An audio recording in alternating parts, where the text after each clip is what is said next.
Good morning dear students. Exercise 12.2 हमारी continue थी। 4 question इसके हो चुके थे। आई होप आपने अच्छे से सोल्व किए होंगे। देखो बच्चों, मैं डेली आपको एक बात बताता हूँ कि आपको ये टाइम वेस्ट नहीं करना है। बहुत सारी बातें ना सभी के मन में चली हुई हैं कि पता नहीं क्लासें लगेंगी या नहीं लगेंगी, इस साल से सेशन स्टार्ट होगा या नहीं होगा, ठीक है ना, गवर्नमेंट क्या फ़ैसला लेगी। काफ़ी टाइम्स आपने न्यूज़ में भी देखा होगा, कभी कोई न्यूज़ आती है कभी कोई न्यूज़ आती है। हर तरफ से मेन स्कूल्स के ऊपर है, वो बहुत ज़्यादा न्यूज़ आ रही हैं आजकल कि पता नहीं क्या होगा, फ़ीस देनी चाहिए नहीं देनी चाहिए, एडमिशन करवाना चाहिए या नहीं करवाना चाहिए, टीचर्स ऑनलाइन पढ़ाई नहीं करवा रहे, टाइम वेस्ट कर रहे हैं, ठीक है ना। कोई कहता है कि टीचर्स ऑनलाइन मेहनत कर रहे हैं। तो बच्चों देखो, जो भी है जैसा भी है, लेकिन मैं आपको एक ही बात बोलता हूँ कि चाहे जैसा भी हो, स्कूल्स कभी भी ओपन हो, मे बी 1 जुलाई से आपके ओपन हो जाएंगे, बट ओपन हो या ना हो, आपको जो टाइम मिल रहा है आप उस टाइम को वेस्ट ना करें।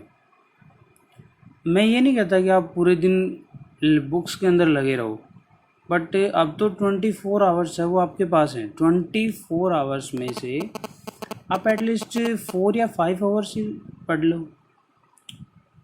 इससे तुम बहुत बड़े ज्ञाता नहीं बन जाओगे, लेकिन एक जो कंटिन्यूटी है ना पढ़ने की, वो ब्रेक नहीं होगी।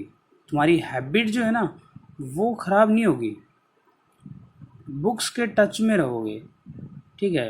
तुम ज़्यादा कुछ मत करो, जो भी सब्जेक्ट का, जिस भी सब्जेक्ट का, हिंदी है, इंग्लिश है, मैथ है, साइंस है, जितना होमवर्क तुम्हारे पास आ रहा है ना, एटलीस्ट उसको एक बार देखो ज़रूर, ठीक है ना। अगर वीडियोज़ आ रही हैं तो वीडियोज़ ज़रूर देखो। अगर तुम्हें 100% समझ नहीं भी आता ना, तो एटलीस्ट 20%, 50% कुछ तो आएगा। तो ना से तो कुछ भी वो बहुत अच्छा है, ठीक है ना। आप बिल्कुल छोड़ दो, प्रैक्टिस ना करो, उससे अच्छा है कि आप कुछ देर पढ़ के क्वेश्चंस को सोल्व करो, ट्राई करो, ठीक है ना। लेकिन अगर आप प्रैक्टिस करोगे, क्वेश्चंस को अच्छे से सोल्व करोगे, तो मुझे विश्वास है कि आप कंप्लीट कर लोगे। इतना कुछ नहीं है, ना ही इतना लेंथी चैप्टर है ये, और ना ही हार्ड है। अब बिल्कुल इजीली आप इसको कर सकते हो, ठीक है। और आई होप आपने पहले वाले 4 क्वेश्चंस को सॉल्व भी किया होगा, उनमें प्रॉब्लम्स नहीं होंगी। फिर भी अगर आपको कोई प्रॉब्लम आती है तो आप डिस्कस कर सकते हो। Now question number 5। A rhombus shape field has a green grass for 18 cows to graze. एक रोम्बस शेप का फील्ड है जिसमें 18 काउज हैं जिनके लिए वहाँ पे घास खाने का एरिया है। If each side of the rhombus is 30 metre, अगर रोम्बस की एक साइड है वो 30 मीटर हो जाए, and its diagonal is 48 metre, और इसका डायगनल 48 मीटर हो, तो how much area of the grass field will each cow be getting. तो देखो, ये एक रोम्बस हो गया हमारे पास, इसकी साइड 30 सेंटीमीटर है, ये भी 30 है, ये भी 30, ये भी 30, ये इसका डायगनल हो गया 48 सेंटीमीटर। तो रोम्बस का डायगनल इसको टू ट्राइंगल्स के अंदर डिवाइड करता है, तो फर्स्ट ट्राइंगल होगी 30, 30 और 48, सेम एज इट इज, ये है 30, 30 और 48। तो एक ट्राइंगल का एरिया फाइंड आउट करके उसको 2 से मल्टीप्लाई कर दो, कंप्लीट रोम्बस का एरिया आ जाएगा। और ट्राइंगल का एरिया फाइंड आउट करने के लिए हमारे पास साइड्स हैं, तो 30 मीटर, 30 मीटर और 48 मीटर। तो पेरीमीटर क्या होगा, 30 + 30 + 48 इज इक्वल टू 108 मीटर। तो उससे S is equal to semi perimeter, तो हाफ पेरीमीटर क्या होगा इसका, 108/2, तो 54 आ जाएगा। अब एरिया ऑफ ट्राइंगल क्या होगा, square root S into S minus A into S minus B into S minus C। तो 54 इंटू 54 माइनस 30, 54 माइनस 30 और 54 माइनस 48। तो 54 मल्टीप्लाई 24, 24 और 6। अब इन सभी के प्राइम फैक्टर कर दिए, यहाँ पे जो भी नंबर थे उन सभी के क्या कर दिए, प्राइम फैक्टर। प्राइम फैक्टर करने के बाद आप क्या बनाओ, पेयर्स बनाओ डिजिट्स के, जैसे 2 का 3 का, इन सभी का पेयर्स बनाओगे, और पेयर में से सिंगल टर्म बाहर आ जाएगी, तो इन सभी का कंप्लीट पेयर बनेगा, और वहाँ से सिंगल टर्म बाहर आ जाएगी। 3 × 2 × 2 × 3 × 2 × 3 × 2 विच इज़ 432 मीटर स्क्वायर। तो ये एक ट्राइंगल का एरिया आ गया। अब दूसरी ट्राइंगल जो होगी उसका भी एरिया सेम आएगा, तो फिर रोम्बस का एरिया क्या होगा, दोनों ट्राइंगल्स के एरिया को ऐड कर दो, तो 432 + 432 is equal to 864 metre square. Centimetre नहीं आएगा, ये मीटर स्क्वायर आएगा। तो 864 मीटर स्क्वायर है वो कंप्लीट इस फील्ड का एरिया आ गया जो रोम्बस शेप का फील्ड था। ठीक है, अब हमारे पास क्या है, number of cows 18 number of cows हैं, तो area of the grass field with each cow gets, तो 864 divide by 18 is equal to 48 metre square क्या आ गया, 1 काउ के लिए एरिया आ गया। ठीक है, बिल्कुल इजी क्वेश्चन है। पहले ट्राइंगल का एरिया फाइंड आउट किया, दोनों को ऐड किया, रोम्बस का आ गया, उसको 18 से डिवाइड कर दिया। नेक्स्ट है, an umbrella is made by stitching 10 triangular pieces of cloth of two different colors, each piece measuring 20 centimeter, 50 and 50 centimeter. How much cloth of the each color is required for umbrella? तो देखो, एक triangle की आपको side दे रखी है, तो वहाँ से ट्राइंगल का एरिया फाइंड आउट कर लो बाय द हीरोन्स फॉर्मूला। तो पेरीमीटर आएगा 20 + 50 + 50 is equal to 120, semi perimeter आ जाएगा 60। तो एरिया ऑफ ट्राइंगल क्या होगा, square root s into s minus a into s minus b into s minus c. तो 60, 60 - 50, 60 - 50 और 60 - 20, तो मल्टीप्लाई करोगे तो आएगा 60 × 10 × 10 × 40। प्राइम फैक्टर करोगे, जो प्राइम फैक्टर करने से पहले 60 को मैं लिख सकता हूँ 6 × 10, 40 को लिख सकता हूँ 4 × 10 और बाकी 10 ही हो गए। तो इन दोनों के पेयर बन गए, बाहर आ गया, 4 का स्क्वायर रूट 2 होगा, 6 अंदर रह गया, तो 200√6 सेंटीमीटर स्क्वायर। इसके जो आंसर्स आए क्वेश्चंस के, उनको कभी भी स्क्वायर रूट से बाहर लाने की कोशिश मत करो।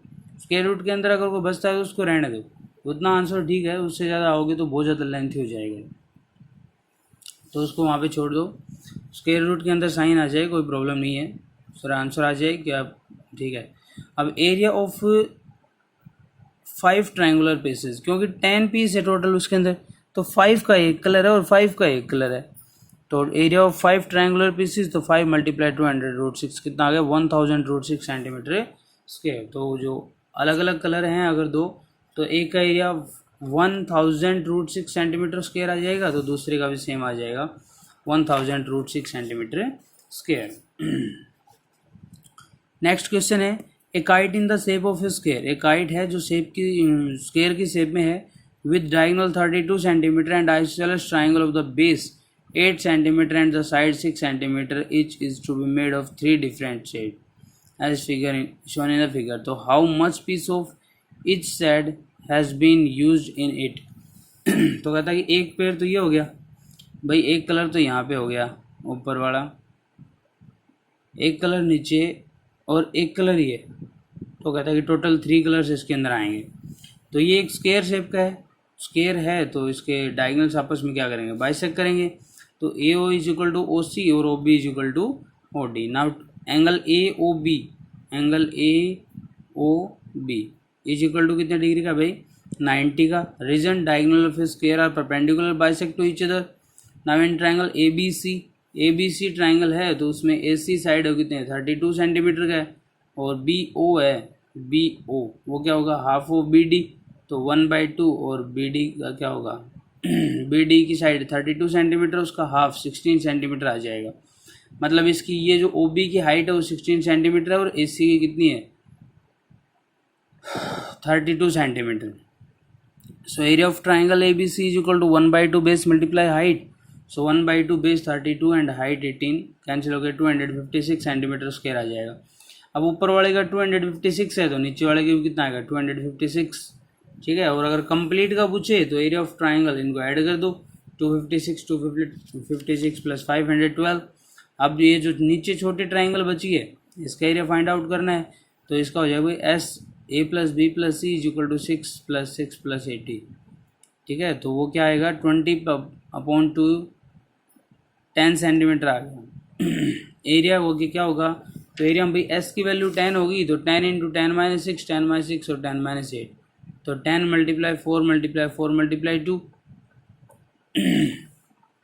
10 को फैक्टर कर सकते हैं 5 × 2 और 4 × 4 × 2, तो एक तो 4 बाहर आ जाएगा, एक 2 के पेयर में से बाहर आ जाएगा, तो 4 × 2 कितना हो गया 805 सेंटीमीटर स्क्वायर।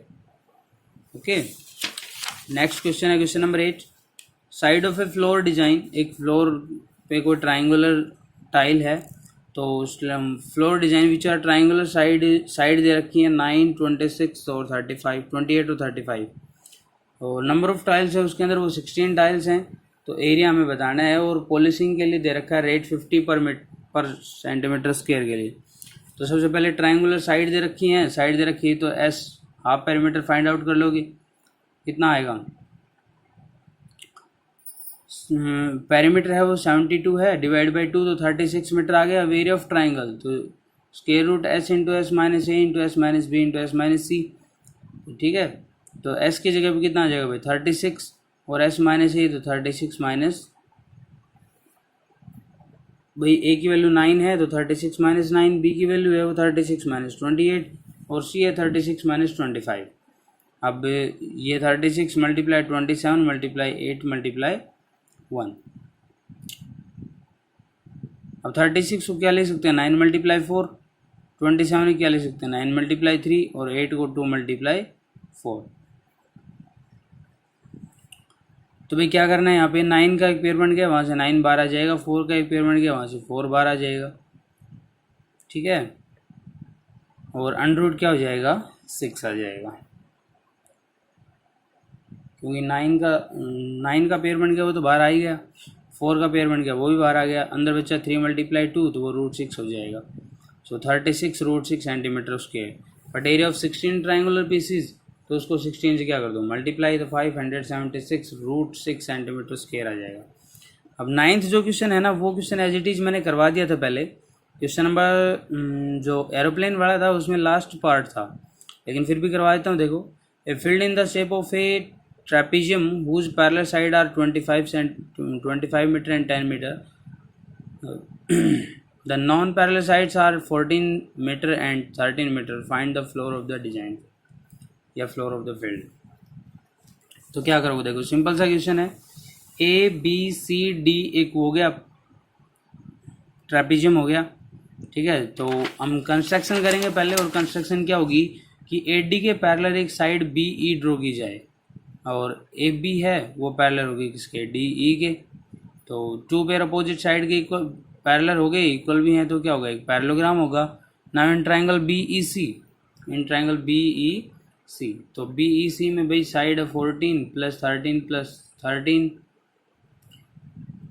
इनका सम करोगे 48/2 आ जाएगा, तो 21 सेंटीमीटर हो जाएगा, ठीक है। तो 21 इंटू 21 माइनस ए 21 माइनस बी 21 माइनस सी, 14 15 और 13, तो 21 का 21 आ गया, 21 में से 14 को माइनस कर दो कितना आएगा 7, फिर 21 में से 15 को माइनस कर दो 6, और यहाँ पे कितना आ गया 8। अब उसके प्राइम फैक्टर बनते हैं, तो प्राइम फैक्टर जो बनेगा तो सभी का 21 का होगा 7 मल्टीप्लाई 3, फिर ये 7, फिर 6 का 3 मल्टीप्लाई 2, और फिर 8 का 2 मल्टीप्लाई 2 मल्टीप्लाई 2। अब पेयर हैं उनको बाहर रख दो, बाकी को अंदर, तो 7 multiply 3 multiply 2 multiply 2 84 centimetre square इसका एरिया आ गया। ये एरिया किसका है ट्राइंगल का, और area of triangle is equal to 1/2 base multiply height 84 centimetre square, ठीक है ना। देखो बिल्कुल इजी है, आपको एक ट्राइंगल दे के बी ई सी, इस बी ई सी ट्राइंगल में हीरोन्स फॉर्मूला अप्लाई कर दो, आंसर आ जाएगा 84 सेंटीमीटर स्क्वायर। अब एरिया ऑफ बी ई सी है वो 1/2 बेस मल्टीप्लाई हाइट 84 है, ठीक है ना, 1/2 बेस मल्टीप्लाई हाइट। ट्राइंगल का राइट ट्राइंगल का एरिया फॉर्मूला हो गया एरिया का, तो 84 आ गया। तो यहाँ से मैं हाइट फाइंड आउट कर सकता हूँ, तो हाइट क्या आएगी 56/5, but height of triangle is equal to height of parallelogram, तो height of parallelogram is equal to 56/5। So area of parallelogram is equal to base multiply height, और बेस कितना है 10 और हाइट कितनी है 56/5, तो 5 से 10 कैंसिल हो जाएगा, और यहाँ पे कितना आ जाएगा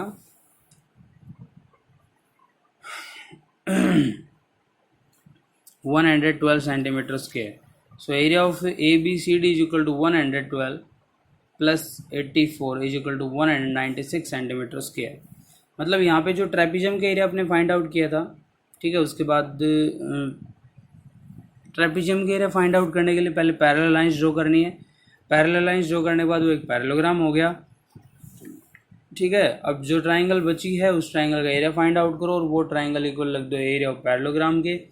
एरिया ऑफ पैरेललोग्राम होता है बेस मल्टीप्लाई हाइट, तो बेस डिवाइड में चल जाएगा, क्या बच जाएगी हाइट बच जाएगी, ठीक है। और पैरेललोग्राम की और बेस की हाइट सेम है, so area of A B C D is equal to 112 plus 84, 196 centimetre square. Okay, तो चैप्टर नंबर 12 है वो हमारा कंप्लीट हो चुका है। आई थिंक आपको अच्छे से समझ आया होगा। फिर भी अगर किसी क्वेश्चन में कोई प्रॉब्लम हो तो आप बोल सकते हो। लास्ट क्वेश्चन है वो मैंने ओरली करवाया है, ज़्यादा डिटेल में नहीं करवाया है। वो इसलिए नहीं करवाया क्योंकि सेम क्वेश्चन पहले हो चुका है। फिर भी अगर आपको कोई प्रॉब्लम हो तो आप कभी भी कमेंट कर सकते हो किसी भी वीडियो पे, ठीक है, या इस क्वेश्चन का नाम डाल दो या इसी वीडियो के ऊपर कमेंट कर दो, तो उसका सॉल्यूशन हो जाएगा। Okay, thank you students, have a nice day.